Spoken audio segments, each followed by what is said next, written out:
जिसका मुकुट था, गंगा जिसके चरण पखारती थी, उस भारत की बात हम कर रहे हैं। उस भारत में, उस कश्मीर में आज लोग हमें गालियां दे रहे हैं। मैं एक बात कहूँ, मुसलमान के सामने आप उसके धर्म को गाली दे दो, भले वो नमाज ना अदा करता हो, भले वो अल्लाह ताला को ना मानता हो, लेकिन अगर मुसलमान के सामने उसके धर्म को गाली दोगे तो वो कभी चुप नहीं रहेगा। ईसाई के सामने उसके धर्म की आलोचना करोगे तो वो चुप नहीं रहेगा। लेकिन हम कितने कायर बन चुके हैं, हम कैसे बन चुके हैं, हमें एक नहीं होते कि हमको हमारे सामने कोई हमारी भारत माता को गाली देके चला जाता है और हम चुपचाप सुनते रहते हैं। ऐसा लगता है जैसे हमारे अंदर से सिर्फ हमारे अंदर बल नहीं रह गया। याद करिए अपनी शक्ति को, याद करिए अपने पराक्रम को। आपको आज इकट्ठा होना पड़ेगा, आज आपको मिलना पड़ेगा। हम बिखरे हुए हैं, एक हिंदू ही एक हिंदू को काट रहा है। आज आतंकवादी हमले हो रहे हैं, किसके कारण? मुसलमान, ईसाई, मैं किसी का नाम नहीं लेना चाहती, आप सब जानते हैं कि इन आतंकवादी हमलों के पीछे कौन है। लेकिन इस आतंकवादी हमले के पीछे हिंदू भी है, क्योंकि एक लकड़ी को लोहे की कुल्हाड़ी कभी काट नहीं सकती। कुल्हाड़ी में लकड़ी का हत्था ना होता तो लकड़ी के कटने का रास्ता ना होता। लकड़ी को लकड़ी ही काटती है, कभी लोहे की कुल्हाड़ी नहीं काटती। हमें एक हिंदू ही काट रहा है।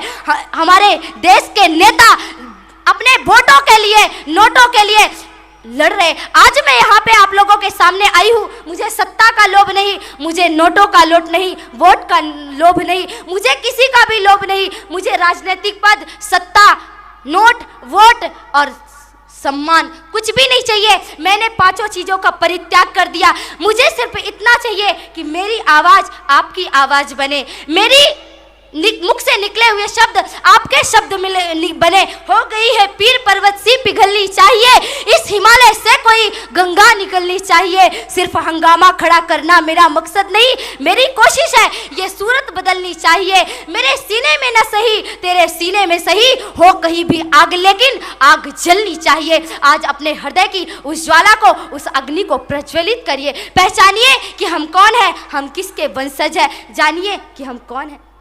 हमें एकत्रित होना पड़ेगा, संगठित होना पड़ेगा। पत्थर पत्थर जब एक होता है ना तो विशाल भवन बन जाता है।